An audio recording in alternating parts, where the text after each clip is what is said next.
by the drug lords. And, you know, it's the corruption with the police who are part of that. And the drug war did it. Safe. It is, yeah. I mean, we know the drug culture is bad. I'm not endorsing it. But at the top, they run the drug war so they can launder the money. And then it creates a criminal culture. It's just, and I'm not saying legalization of hard drugs is good either, but it's better than prohibition. Well, it's where the money is. And so the power will always go where the money is. And if they can make it illegal so that they can make more money off of it, then, you know, that's... Oh, yeah, no. I've been involved in documentaries where the drug lords admit... Yeah, you follow the money. That they want it illegal. I mean, the prison companies lobby to keep it illegal. So what do you think? What do you make of George Soros spending $80 million to legalize marijuana now? That's one of the only good things he's ever done, and that's well, let me just finish. That's on the surface. That's a PR stunt, total PR stunt.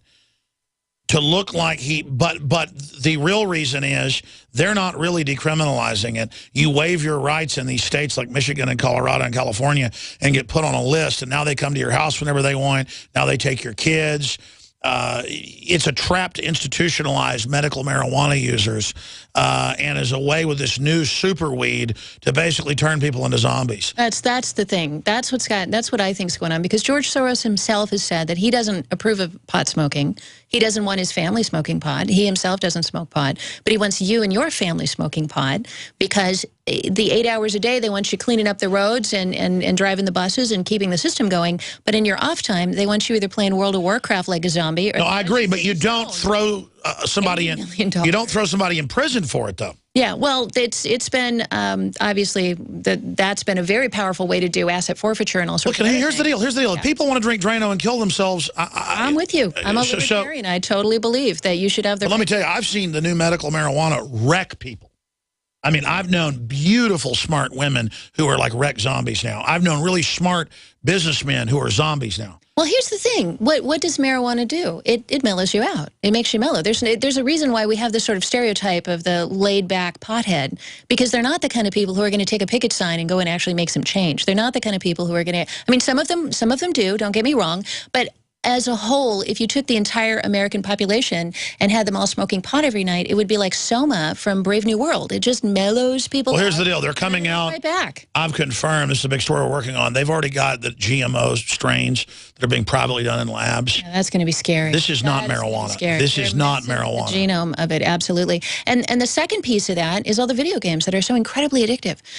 They've actually taken psychological insights that have been developed over decades and incorporated them of addiction. Oh, yeah, who's that expert lady on you have? I want to tell the guys her name.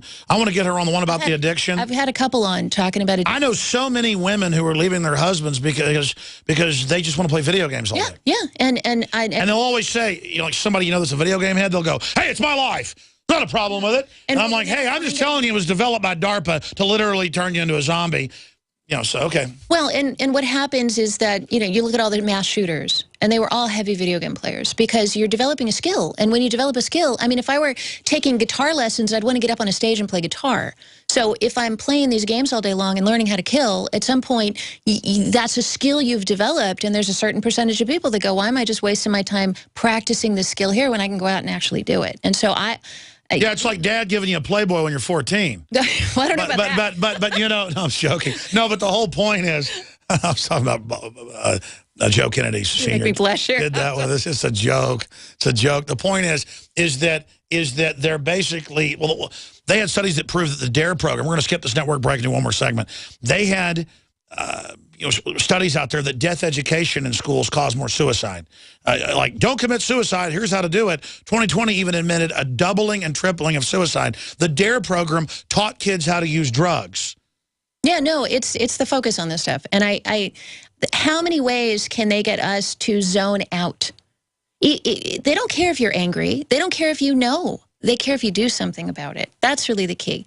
And so people need to understand, you can be as informed as you want, but if you're sitting around, you know, like a stoner talking to your buddies over, you know, over a beer, instead of actually signing petitions and making changes and going out there. Well, that's what I tell my crew. They're incredibly active. They do a great job, but we can all do better, myself included. I'll hear these great discussions of story ideas and things that are going on in the coffee room or but 90% of the time it's between them and it never goes anywhere. Yeah. And I'm like, hey, The universe is out there. We got to get this going outside of here. We got to have a public discussion about this and then put it into action. Yeah, that's why I'm not a big fan of pot smoking. I think it should be legal because I'm a libertarian, and I don't think the government should use guns and tanks to tell you what to do. But as a personal choice, it's probably not the best one if you want to actually have an impact on the world. But see, it's a cult, too.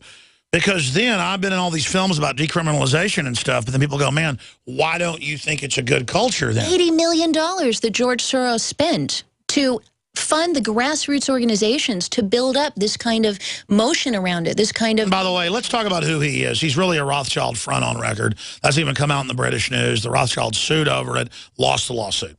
And the judge said, wow, this lawsuit basically proves you're like evil masterminds. And Soros is their front man.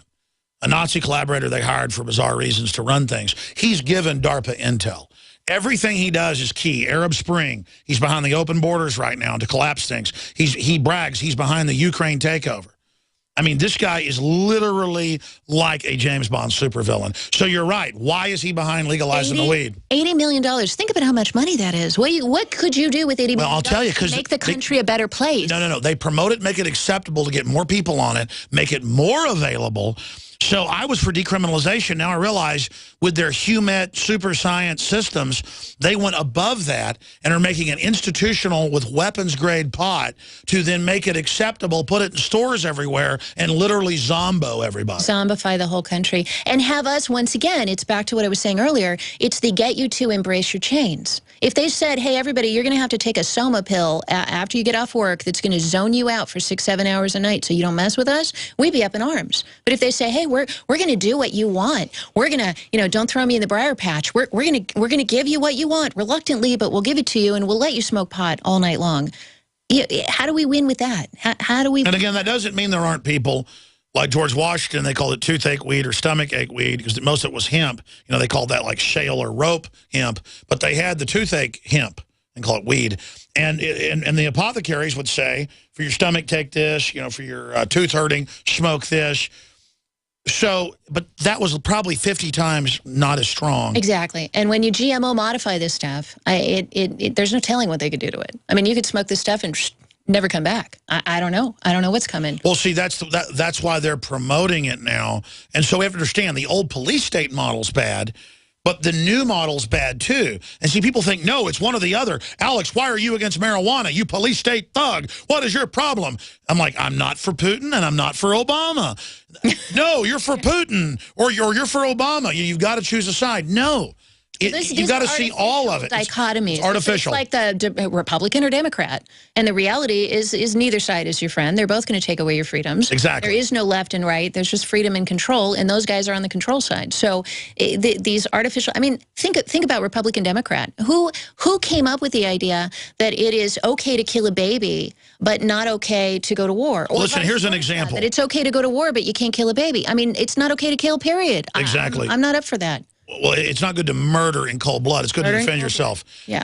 Expanding on that, and then we'll take a few final calls. I'm sorry, folks. This is an interesting conversation. I'm literally like police that they have go smoke marijuana to see what it's really like so they can recognize it. I will smoke it maybe once a year. And it's also varied. Sometimes I've smoked medical-grade marijuana that actually hypes you up and you can really think well, but only a few times. Almost all of what's out there. Because I'll be at a park and 20-year-olds are smoking pot, and I'll say, let me have a hit off that, just randomly once a year. I've smoked pot that teenagers are smoking on the street and literally can't think a day later off one hit. That's how strong this stuff is. And I mean hating it. Hating it the next day that I can't think. So, I mean, it's powerful. So you take your population and you make sure that 9 to 5, they sweep the roads. Make sure that 9 to 5, they do the basic things to keep a nice world for the pond scum to live in. But then you want them knocked out. You want them out of the game for the rest of the time. So I don't know. Your mileage may vary. I say everybody do your own thing. Not really my business, but take a look at the people you know who are heavy pot smokers, and chances are pretty good that they're not out there making social change in the world. Well, some people can smoke a little bit of it who are high-strung from what I've read and talked to folks, and they're moderate about it. It's not that bad. You know, it's like people that have a few glasses of wine. It's like a video game. If you're playing World of Warcraft 16 hours a day for 7 days a week, then you're going to lose your marriage, you're going to lose your job, you're going to lose everything, and you're going to be living in your mother's basement, you know, weighing 300 pounds. But if you can play a video game a couple hours a week, it's not a big deal. Hey, listen, in my house, I have one of those master consoles that costs a couple $1,000. There's like 30 old-fashioned video games on it. And maybe when friends come over once a month, we'll go up for 30 minutes and just as a nostalgia, you know, it's more of a novelty. Like you have time to play video games, Alex. Seriously. Well, it's good to have a distraction sometimes, yeah. Absolutely. And we all need play Missile Command, play Pac-Man. But don't take a break by shooting heroin. Don't take a break with things that we know are addictive, that are specifically developed to be maximally addictive. They took research from looking at gamblers in Vegas, which they used to make things more addictive to you, and they incorporated all of those things into these video games. And into fast food? And people that are the chemicals, people that are enslaved to this, literally will think we're telling them what to do. Hey, I eat too much. You know, there's been times when I've drank too much, whatever. I mean, we all need to help each other. But know when you're being manipulated into thinking that you're getting something wonderful, thinking that you're getting more freedom, like the cell phone, and instead be getting less freedom. Because it's no longer the guns and tanks pointed at you, forcing you to do these things. Now they get you to think that it was your idea in the first place. I lost my cell phone 3 days ago. And I got to tell you, I'm not missing it. I got to go get it turned off or something, but I got a backup over there. But, I mean, I know it's an enemy weapon, a Trojan horse given to me. I use it for YouTube videos and things, but I know. It's just like the video games. Use it in moderation. Use it. Well, I only use it because it's a powerful weapon, and I literally, when I want to have a private conversation, it goes out of the room. Let's go to Chris. Chris in Nevada, I apologize. You're on the air. Go ahead. Oh, not a problem, Alex. What a fantastic pleasure to be on with two of the top truth advocates on GCN Live, broadcasting truth in the empire of lies. Wow, that guy needs to do a liner for us. Thank you. Thank you. Oh, well, it is a distinct pleasure. You know, Catherine, you being from Harvard, you probably are familiar with the Joseph Goebbels and Edwin Bernays tell a lie often enough, and they'll begin to believe it's the truth. Yes. It works. And even if you don't believe it, tell people that everybody else believes it. And then you'll think that resistance is futile and there's no point fighting back, which is why the Defense Department is involved in that kind of research to make sure that they can manipulate the internet so you believe you're alone. It's all part of the... But I'll tell you, I've seen PSYOP meetings on C-SPAN where they have the PSYOPs division and they're on television saying they're going to stop lying to us. And everybody looked completely depressed and freaked out because that was the public rollout. Lying to us. It was the, no, it was the public rollout of total lying. Them saying we're going to be in your neighborhood now. We promise to stop lying. It was, we admit that you don't trust us. Now you can trust us just so you lower your shield and they can stab you. Yeah. Yeah. No, anytime their lips are moving, I'm suspicious. Well, God bless you, sir. I'm going to try to jam in one more. Do you have anything else, Chris? Well, I did want to say that Stalin always says that the best way to control the opposition is to be the opposition. And I think that's what precisely we're seeing with this Ukraine thing and also with the over-the-border thing with the organizer-in-chief. Absolutely. They create the crisis, offer the solution. Great points. Let's go ahead and talk to Clinton, Michigan. Go ahead. Thanks for calling. Hey, thanks, Alex, for having me. You bet, brother. I just wanted to say, you know, I have a smartphone, I have a computer and stuff, but I look at all this stuff out there, and it scares me, the new technology, all the stuff they can do. And I'm a store manager for a convenience store, and I got all these people coming in, and you wouldn't believe how many people on a daily basis, as they're stumbling around for their credit cards or their keys, they're like, man, I wish I just had a barcode on my arm that I could just scan. And I know. That's something, I hear it in line all the time now, and I meant to do a video about it. I always want to catch it on video, you know, with my little smart devil that I'm carrying, but never can, where it's like, I just wish I had a chip. I just wish I had something in me. I just don't want to do anything. And, you know, don't worry, the big Omni computer will run your whole life. Well, so you can just wander around the store. Even the Bible says that people are going to, when the beast comes, they're going to say, oh, how fabulous. This is amazing. They'll be putting brain chips in people at the church. They'll be going for this. They'll be seeking it out. It's not going to come in with guns and tanks. They will, believe me, they will come in with guns and tanks for those of us who resist it. But that's going to be a very, very small margin. We're in the final phase.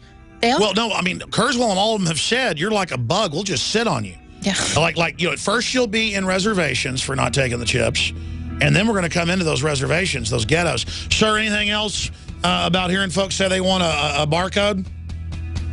I just want to say, too, that my wife was battling with maybe having possible breast cancer. She had a tumor, and she, too, lost her insurance. Her Obamacare? I'm sorry about the time. Sorry to the others. Empire's God on bless the you run. all. Back this Sunday, Alex 4 to 6 Jones and p.m. the GCN Gatherings coming up Radio 30 minutes Network. at GCNlive.com.